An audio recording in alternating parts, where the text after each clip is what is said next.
Barcelona aren't just winning, they are making a statement that is echoing across every stadium in Europe. Barca is always a top team in Europe. I don't care where you're from or which crest you wear on your heart. If you claim to love football, but you can't appreciate the symphony being conducted in Catalonia right now, then you aren't paying attention. Since 2011, very few teams have managed to retain the kind of dominance that Barcelona just displayed in the Super Cup. And if you think a mid-season trophy is just a bit of silverware for the cabinet, you're missing the bigger picture. Look at the numbers. Before that trophy lift, they tore through Espanyol 3-1. That made it 9 consecutive wins. They've smashed in 53 goals in just 19 La Liga matches. They aren't just sitting at the top, they are 4 points clear and pulling away like a freight train. Last year, they were the reigning champions, averaging over 3 goals a game. Everyone said that was the ceiling. We thought we had seen the peak of this squad. We were wrong. Compare the data. After 19 games last season, they had 38 points, 12 wins, 5 losses. Solid, right? This season, 47 points, 15 wins, only 2 losses. They haven't just improved, they've evolved into a different species of football team. And the scariest part? This whole transformation started with a moment that was supposed to bury them. October 26th, 2025, the Bernabéu. Real Madrid didn't just beat Barcelona, they dismantled them. To the outside world, it looked like the beginning of the end. Madrid moved 5 points clear at the summit, and the narrative was set. Barcelona's young core had finally hit a wall. They looked broken, but what the critics ignored was the reality behind the scenes.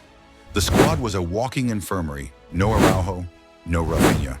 Hansi Flick was essentially asking a group of teenagers to go into the world's most hostile environment and do the impossible. That game should have been the unraveling of their season. Instead, it became their catalyst.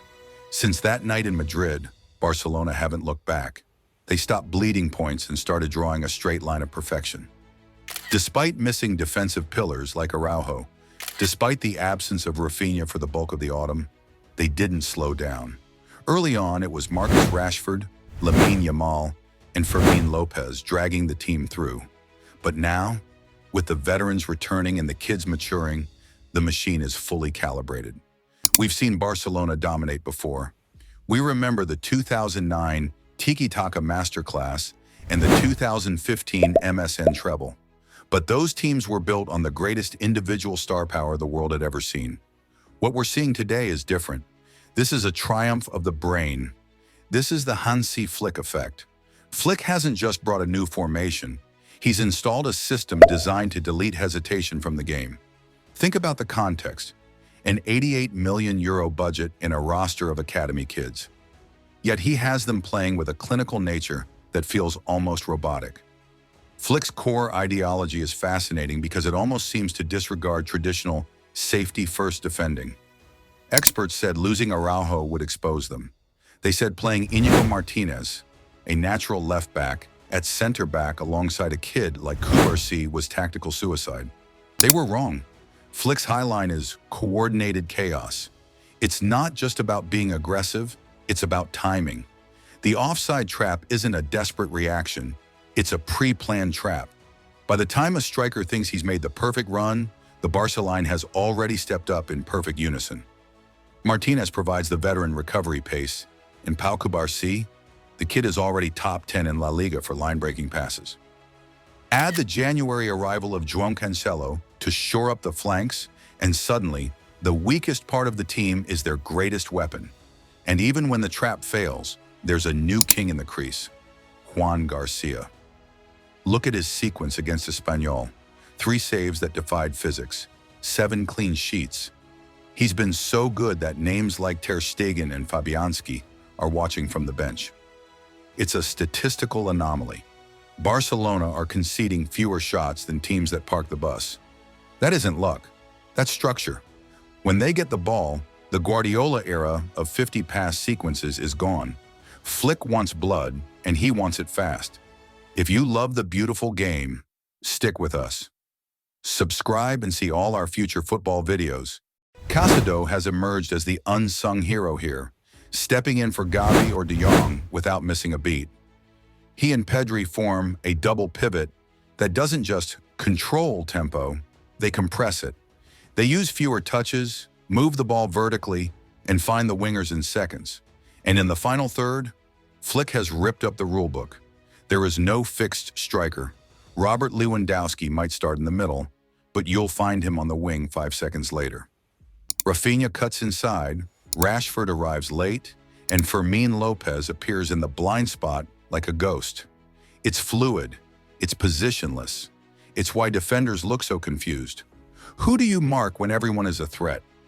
A system is only as good as its executioners. And right now, Barca has a squad of assassins. Lamine Yamal is no longer a prospect. He is the blueprint. Flick doesn't force him to stay wide. He lets Lamine roam, forcing 2 or 3 defenders to commit to him instantly. And the moment that defensive block tilts toward Lamine, the game is already over on the other side of the pitch. While Raphinha was out, Marcus Rashford proved to be one of the best gambles in recent Barca history. 8 goal contributions and a directness that gave the team a different dimension. But since Raphinha's return, it's been a different story. This isn't the Raphinha of old who drifted in and out of games. This is a man who took his Ballon d'Or snub personally, 2 goals and an assist against Bilbao, a constant nightmare against Espanyol. He is ruthless. He is relentless. Then you have Fermin Lopez. He's the silent killer. He isn't flashy, but his timing is violent. While the world watches Yamal and Raphinha, Fermin occupies the half space and finishes the move. He's already matched his entire goal tally from last season. So how did Hansi Flick do it? He didn't try to be Pep, and he didn't just copy his Bayern Munich 8-2 tactics. He fused them. He took the positional discipline of Barcelona and injected it with German physical conditioning and vertical intent. He created a team that doesn't rely on a single star. That's why injuries haven't stopped them. That's why a loss in the Clásico didn't break them. They have scored in 39 consecutive games. Usually, this is the part of the season where the Barca illusion fades, where the kids get tired and the defense collapses. But they aren't slowing down. They are trending upward. When you look at the elite clubs, City, Madrid, Bayern, Arsenal, they all sit in the same statistical neighborhood. And then there is Barcelona, quietly detached, creating higher quality chances with fewer shots. Engineering victories rather than forcing them. Hans Flick has transformed a club in crisis into a clinical machine. Rashford provided the spark, Martinez and Cubarsí provided the shield, and Raphinha provided the fire. The domestic league is already feeling the heat, but the real question, the one that keeps the rest of the continent awake at night, is this. Is anyone in Europe actually capable of stopping them? The Flick revolution is here.